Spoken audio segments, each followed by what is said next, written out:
Yo, what's up, everybody? My name is Courtney. Welcome to the No Name Football Show. Why did I decide to call it No Name Football? Because essentially, I'm just a guy who likes soccer, but I'm going to refer to it in its proper text. It is football. If I reference American football, I'll say American football, but it is football all over the world, football. So, what I wanted to do here with this show is just talk because I love football. I love games. I watch games all weekend. I coached a little bit. I want to get back into coaching, like really coaching.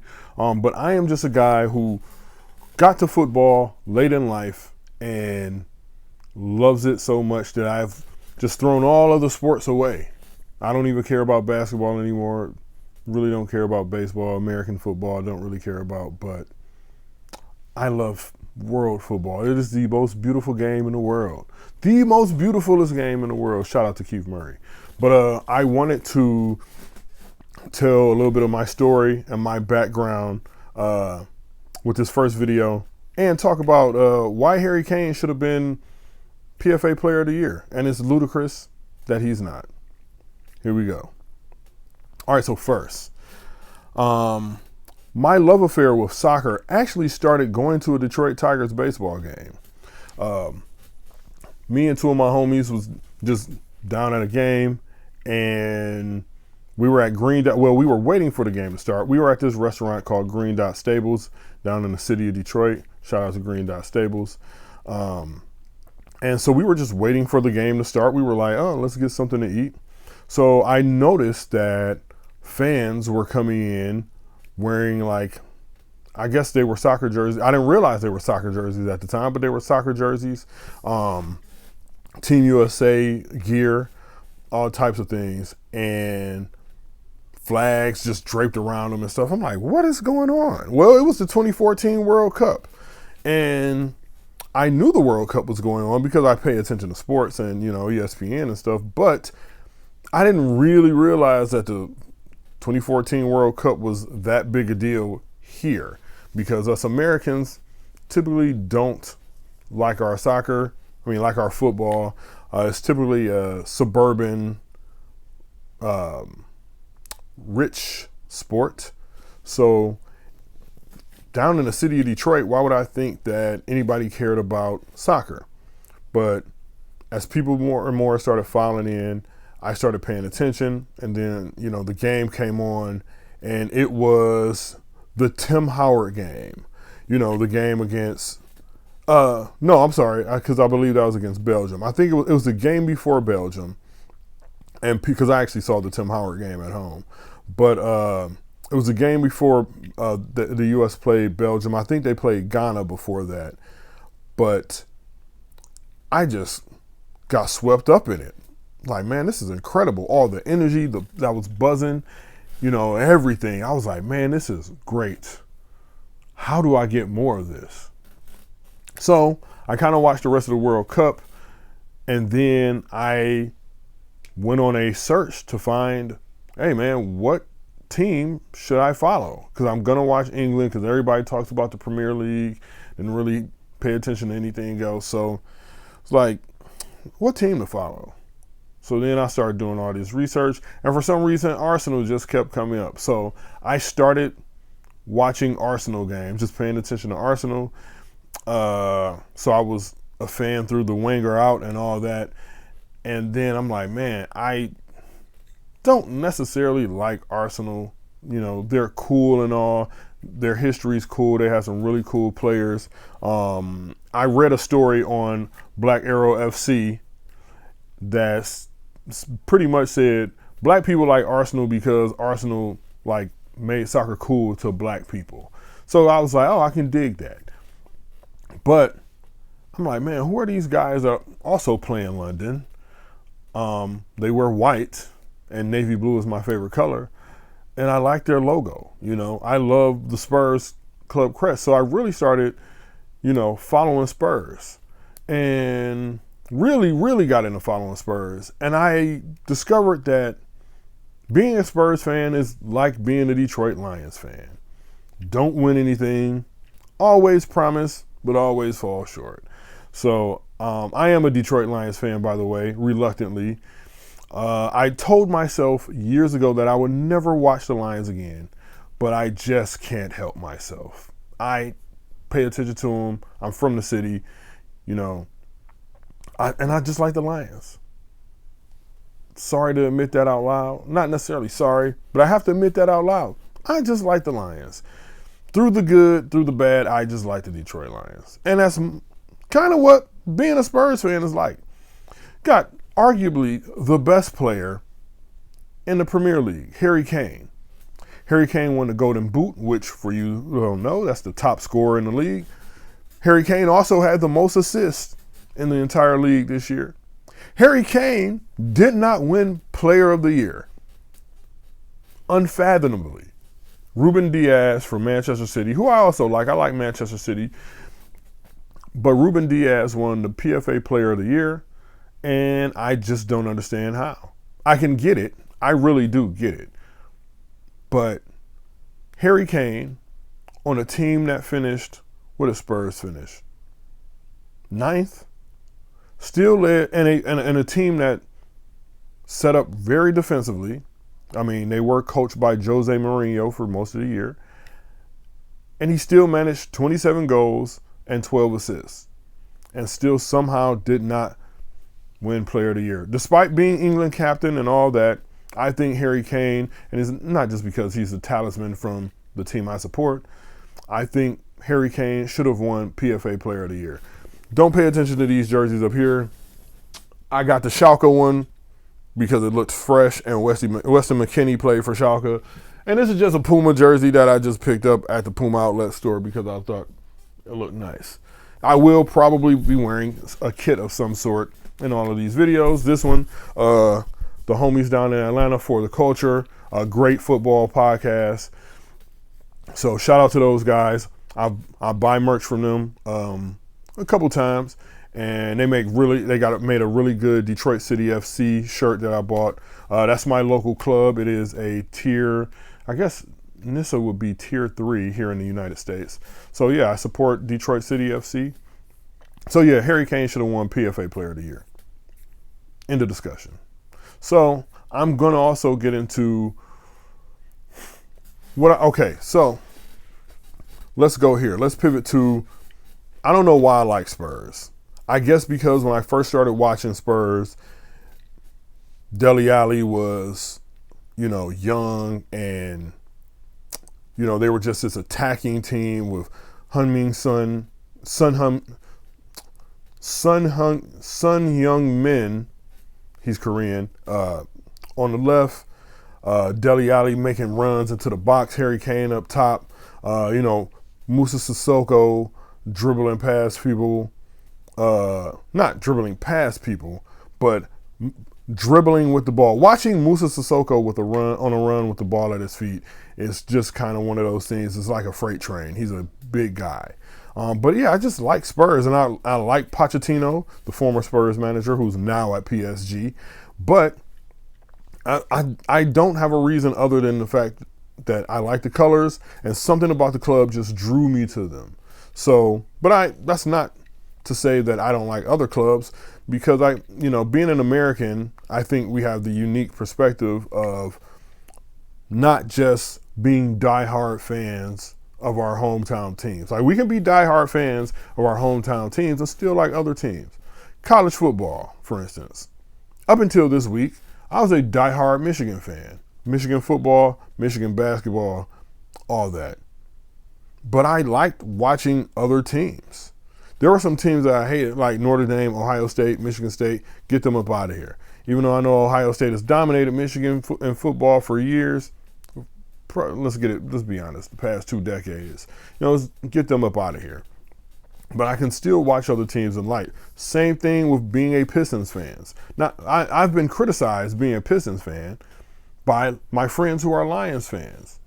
And my retort to them is simply, hey, the Pistons have won 3 championships in my lifetime. The Lions haven't even they've won a playoff game in my lifetime. 1. They haven't won a championship, anything like that. So I can watch the Detroit Pistons. I can love the Detroit Pistons. And I still watch the rest of the NBA because I like basketball. I like a lot of football teams. I primarily watch the Bundesliga, the Premier League, and I do watch a little Serie A as well.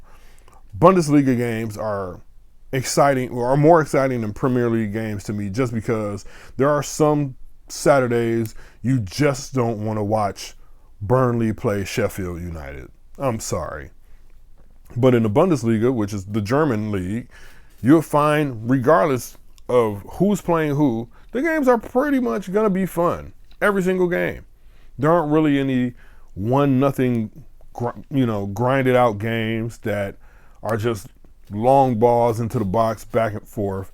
It's usually, I like the Bundesliga because it's up tempo. They have really young, exciting players. A couple Americans playing the Bundesliga. And that's another thing I do too. So, being a Spurs supporter, oh man, how can you like Chelsea Football Club?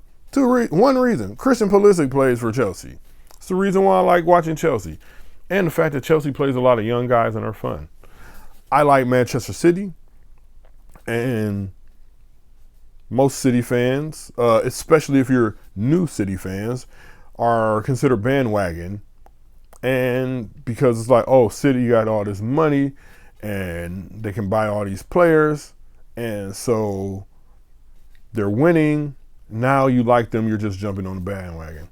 I like City pretty much because I like Pep Guardiola. And they really don't have too many players that I don't like. Something about Alexander Zinchenko makes me not like him. I don't know what it is. Benjamin Mendy either. But other than that, I love Raheem Sterling. Raheem Sterling is my favorite player. Riyad Mahrez, baller.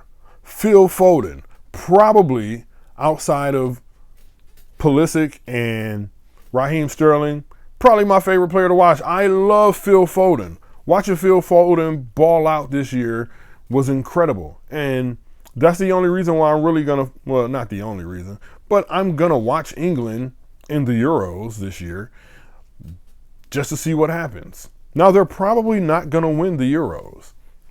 I got my money on France. Germany looks good. Portugal looks good. Those are 3 teams I'll put above England. But I think it might be wide open this year. I haven't really did a deep dive on the teams in the Euros, but I usually always watch, the European team competitions, because the United States is kind of stuck in the pothole that is CONCACAF. So international games are way more exciting than watching the United States men's national team. So who don't I like? I'm not necessarily a neutral, and typically, I know I said watching Burnley versus Sheffield United, but I got to be honest and say I've sat through, a couple Burnley Sheffield United games. There are very, very, very boring teams down in the mid tier and in the lower tier of the table. But because I like football so much, I watch. But I also like the Bundesliga just because it's fun. Serie A, Italy, I start watching them just because I had ESPN Plus and Ronaldo's there. But I started watching Juventus this year because Weston McKennie, the same reason why I bought this Schalke shirt behind me. Schalke is the 3rd largest team in Germany. They just got relegated this year. Relegation means, to all the people who don't know what relegation means, relegation means you can lose your top tier status and go down to the 2nd tier. It happened with 2 big German teams this year. Schalke, who were the worst team in all of Germany, and then Werder Bremen, who another American, Josh Sargent, plays for. I tend to watch the teams in Germany that Americans play for. So I watch Dortmund because Gio Reyna plays for Dortmund. I was watching some Werder Bremen because Josh Sargent plays, and they started off the season pretty good. When I first started watching Germany, Schalke was my team to follow because Weston McKennie, who's from Texas, he played for Schalke. Now he plays for Juventus, and a lot of American fans, who are like, the soccer purists, they didn't like Weston McKennie because he's not particularly a technical guy. He's a hard worker. He has an engine that never shuts off. He is very good in the box. I believe the majority of his goals that he scored at Juventus this year were from headers.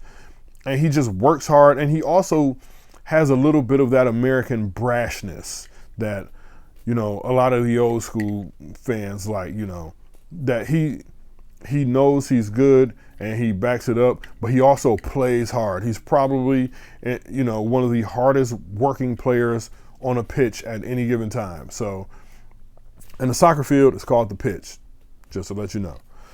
So, that's my soccer. That's pretty much how I watch soccer. I watch the Bundesliga because it's fun. I watch England because, you know, it's kind of the best league in the world by most standards. And I watch where the Americans play, for the most part. I don't necessarily watch Spanish football because it's all Leo Messi. And while Messi is incredible to watch, it gets a little boring watching Barcelona over and over again and nobody else. But I also don't have beIN Sports because they're locked into a cable provider that I don't have. So I can't watch it. And I'm not going to, you know, pay more money for another streaming service just to watch Spanish football. So I don't know why I paused. But I also wanted to get into the PFA Player of the Year list, which I have here on my trusty tablet. The PFA Player of the Year, the PFA Team of the Year list, I'm sorry. It was dominated by Manchester City players. They had 6 guys make the, you know, play the team of the season. So let's see. Manchester City had, I also like City because of Kevin De Bruyne. He's just, if you watch Kevin De Bruyne play, I don't have to explain anything else to you. Just watch a couple Kevin De Bruyne clips, and you'll see why he made this team and why I like him. So here we go. Here is the team. So across the back, because they set this up in a 4-3-3, that is 1 goalie, 4 defenders, 3 midfielders, 3 forwards. 4-3-3. So, Premier League team of the Year, Ederson from Manchester City as a goalkeeper. Great. He also had, I believe, 2 assists this year and an assist from a goalkeeper. Incredible. But if you watched him kick the ball, you can see how he was able to get those assists. He plays beautiful passes out the back, very good with his feet. Pep, who's their coach, Pep Guardiola, said he's probably their best penalty taker. And there was a point during the season where we thought we were going to see Ederson taking penalties as a goalkeeper. You know, enough said. So then you have João Cancelo, right back from Manchester City. John Stones, center back from Manchester City. Ruben Diaz, center back from Manchester City. And Luke Shaw, left back from Manchester United.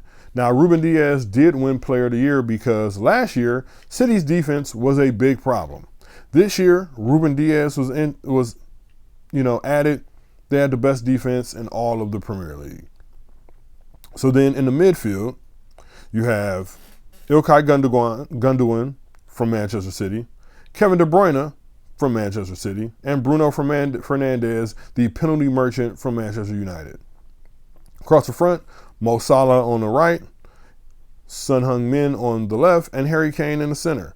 You know, Harry Kane, like I said, I am going to talk about Harry Kane being robbed of Player of the Year until I'm blue in the face. Probably until next season starts. But there is he does want to leave Tottenham because he wants to win trophies, and I understand that. Just like Matthew Stafford wanting to leave the Lions, I understood that. I should have got rid of him a while ago, if you ask me. But, you know, I'm going to miss Harry Kane if he does move. We don't even have a coach yet. Sorry. We do have a coach, Paulo Fonseca, the former Roma manager, and it's like English media has been going nuts because Roma fired Paulo Fonseca and hired Jose Mourinho, who Spurs sacked 6 weeks before the season ended, and now they are going to hire Paulo Fonseca, who was sacked at the end of the season at Roma, so that Roma can hire Jose Mourinho, if you get that. Didn't pay attention to Roma. Don't know how they play. From everything I've read, he likes to play the young guys. He is not rigid, and he's willing to change his system of play. We'll see. We'll see when he finally gets announced. Also going to have a technical director announced. We'll see what happens with that too. But that's pretty much it for this video, guys. It's just a brief introduction of the channel, the show, what you can expect, and put some respect on Harry Kane's name. Peace.